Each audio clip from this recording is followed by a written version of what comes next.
মৃত্যুর পরে সকলের সঙ্গে দেখা সাক্ষাৎ হলেও ভাই বোনদের সাথে দেখা সাক্ষাৎ হবে না, বিষয়টা কতটুকু সত্য? আমার ছেলেও এই বিষয়টা প্রশ্ন করেছে যে আব্বা, আমি কি আমার ছোট বোনটার সাথে আর দেখা হবে না যদি আমি দুনিয়া থেকে চলে যাই? তো এটা প্রত্যেকটা মানুষেরই হৃদয়ে লাগার মতো একটা বিষয়, আসলে দেখা হবে কিনা। এটি খুব বেশি ভাইরাল হওয়াতে এই বিষয়টা নিয়ে কথা বলা আমি দায়িত্ব বলে মনে করছি। আপনারা নিশ্চয়ই যারা দেখেছেন এই বিষয়টি, এটা একটা ভিডিওর মাধ্যমে ছড়িয়ে পড়েছে এবং অনেকেই সেই ভিডিওর সাউন্ডগুলো শুধু ধারণ করে লিপসিং এর মধ্য দিয়ে এটা আরো বেশি ছড়িয়ে দিয়েছে।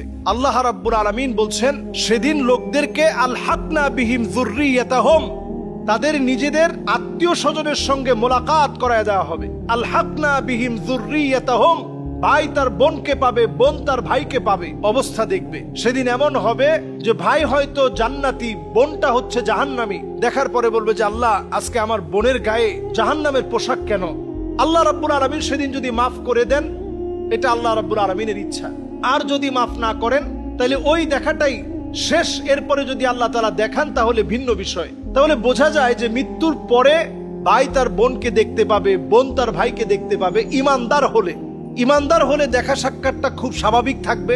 যখনই মন চাবে আপনি দেখা সাক্ষাৎ করতে পারবেন। আল্লাহর জান্নাতে বাড়ি হবে এমন, এক তালা থেকে আরেক তালা হবে। মা বাইনা সামাই ওয়াল আরদ, জমিন থেকে আকাশ যত দূরে, আকাশ থেকে জমিন যত দূরে, জান্নাতের এক তালা থেকে আরেক তালা হবে এত দূরে। সুবহানাল্লাহ বিহামদি। সেই জান্নাতের ভিতরে আল্লাহ তাআলা দেখা সাক্ষাৎ করিয়ে দিবেন। সেদিন কিছু মানুষ আল্লাহর কাছে বলবে, কানু ইউসাল্লুনা মাআনা, আল্লাহ এই মানুষগুলো, এই যে আমার ভাই, এই যে আমার বন্ধু, আল্লাহ এরা তো আমার সঙ্গে একসঙ্গে নামাজ পড়তাম, আমরা দুই ভাই একসঙ্গে যেতাম, আজকে আমি জান্নাতে ও জাহান্নামে, আল্লাহ আপনি মাফ করে দেন না। সেদিন যখন এইভাবে আল্লাহর কাছে ফরিয়াদ করবে, আল্লাহ যার ফরিয়াদ কবুল করবে, আল্লাহ বলবে যাও তাকে জাহান্নাম থেকে নিয়ে আসো। সেদিন গিয়ে আত্মীয় স্বজন একে অপরকে, বন্ধু বান্ধব একে অপরকে, ভাই তার ভাইকে টেনে নিয়ে আসবে। এটা হিসাবের বা বিচারের একটা পর্যায়ের কথা বলছি। তাহলে সেখানেও সাক্ষাৎ হবে। এবার আসেন আল্লাহর জান্নাতের ভিতরে বিরাট একটা মাজমা হবে।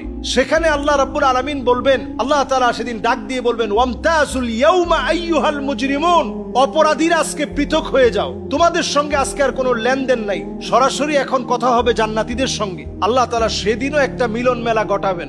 সুতরাং আমাদের ভাই বোন, আত্মীয় স্বজন প্রত্যেককে দেখার একটা সুযোগ থাকছে।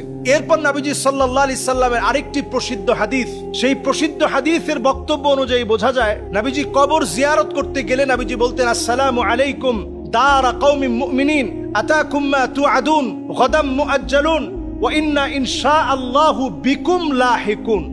নবীজি বলতেন, ইনশাআল্লাহু বিকুম লাহিকুন, অচিরেই তোমাদের সঙ্গে আমি মিলিত হব।